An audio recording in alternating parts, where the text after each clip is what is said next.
To install crown molding, first measure and add up the length of all the walls, and be sure to purchase enough extra stock to account for cutting and fitting. For fastening, use a stud finder to locate and mark all the studs around the room, and position a scrap of molding against the wall and ceiling to mark guidelines for the bottom edge. Begin installation on the longest wall. Here, because the wall is longer than our molding, we'll need to join two pieces to complete the run. To do this, we'll use a scarf joint, which is two opposing miters that overlap. The first piece should be cut square on the left and mitered on the right. A hand or electric miter saw can be used. To install, align the bottom edge with the reference lines and butt the square end against the wall. Then, nail the molding at each stud location using a pneumatic trim nail gun or hammer and nail set.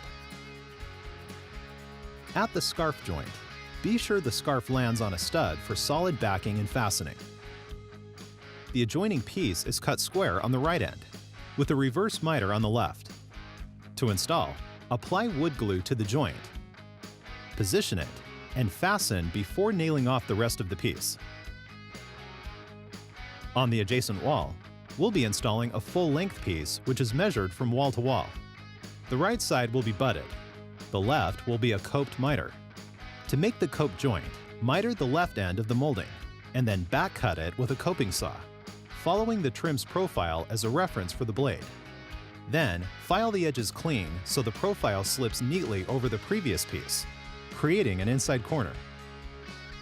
Fasten the piece and continue the process of measuring, cutting, and fitting as you work your way around the room. For the last piece, we have an outside corner. Outside corners are made up of two opposing miters. Once cut, apply glue and install.